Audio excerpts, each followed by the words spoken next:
خدا باپ کے زندہ اور جلال کلام میں سے زندگی برا کلام، رسولوں کے اعمال اس کا 12 باب 1 سے 25 آیت مبارکہ تک۔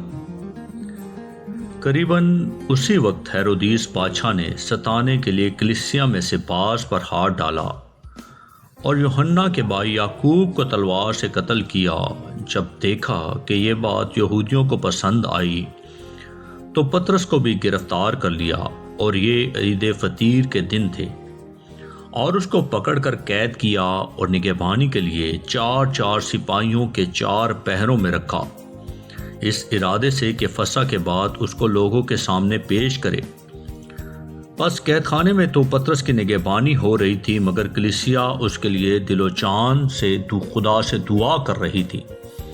اور جب ہیرودیس اسے پیش کرنے کو تھا تو اسی رات پطرس 2 زنجیروں سے بندھا ہوا 2 سپاہیوں کے درمیان سوتا تھا، اور پہرے والے دروازے پر قید خانہ کی نگہبانی کر رہے تھے کہ دیکھو، خداوند کا ایک فرشتہ آ کھڑا ہوا، اور اس کوٹھڑی میں نور چمک گیا، اور اس نے پطرس کی پسلی پر ہاتھ مار کر اسے جگایا اور کہا کہ جلد اٹھ، اور زنجیریں اس کے ہاتھوں میں سے کھل پڑیں۔ پھر فرشتے نے اس سے کہا کہ کمر باندھ اور اپنی جوتی پہن لے۔ اس نے ایسا ہی کیا۔ پھر اس نے اس سے کہا کہ اپنا چوغا پہن کر میرے پیچھے ہو لے۔ وہ نکل کر اس کے پیچھے ہو لیا، اور یہ نہ جانا کہ جو کچھ فرشتہ کی طرف سے ہو رہا ہے وہ واقعی ہے، بلکہ یہ سمجھا کہ رویا دیکھ رہا ہوں۔ پس وہ پہلے اور دوسرے حلقہ میں سے نکل کر اس لوہے کے پھاٹک پر پہنچے جو شہر کی طرف ہے، وہ آپ ہی ان کے لیے کھل گیا۔ پس وہ نکل کر کوچے کے اس سرے تک گئے، اور فوراً فرشتہ اس کے پاس سے چلا گیا۔ اور پطرس نے ہوش میں آ کر کہا کہ اب میں سچ جان لیا کہ خداوند نے اپنا فرشتہ بھیج کر مجھے ہیرودیس کے ہاتھ سے چھڑا لیا، اور یہودی قوم کی ساری امید توڑ دی۔ اور اس پر غور کر کے اس یوحنا کی ماں مریم کے گھر آیا جو مرکز کہلاتا ہے۔ وہاں بہت سے آدمی جمع ہو کر دعا کر رہے تھے۔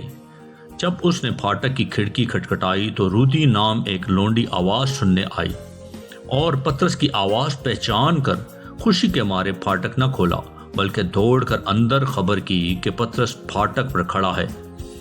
انہوں نے اس سے کہا تو دیوانی ہے، لیکن وہ یقین سے کہتی رہی کہ یوں ہی ہے۔ انہوں نے کہا اس کا فرشتہ ہوگا، مگر پطرس کھٹکھٹاتا رہا۔ پس انہوں نے کھڑکی کھولی اور اس کو دیکھ کر حیران ہو گئے۔ اس نے انہیں ہاتھ سے اشارہ کیا کہ چپ رہیں، اور ان سے بیان کیا کہ خداوند نے مجھے اس طرح قید خانہ سے نکالا۔ پھر کہا کہ یعقوب اور بھائیوں کو اس بات کی خبر کر دینا، اور روانہ ہو کر دوسری جگہ چلا گیا۔ جب صبح ہوئی تو سپاہی بہت گھبرائے کہ پطرس کیا ہوا۔ جب ہیرودیس نے اس کی تلاش کی اور نہ پایا تو پہرے والوں کی تحقیقات کر کے ان کے قتل کا حکم دیا، اور یہودیہ کو چھوڑ کر کیسریا میں جا رہا، اور وہ شور و صدا کے لوگوں سے نہایت ناخوش تھا۔ پس وہ ایک دل ہو کر اس کے پاس آئے، اور بادشاہ کے حاجب بلستس کو اپنی طرف کر کے صلح چاہی، اس لیے کہ ان کے ملک کو بادشاہ کے ملک سے رسد پہنچتی تھی۔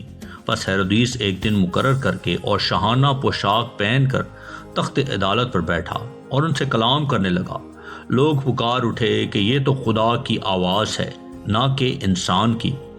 اسی دم خدا کے فرشتہ نے اسے مارا، اس لیے کہ اس نے خدا کی تمجید نہ کی، اور وہ کیڑے پڑ کر مر گیا۔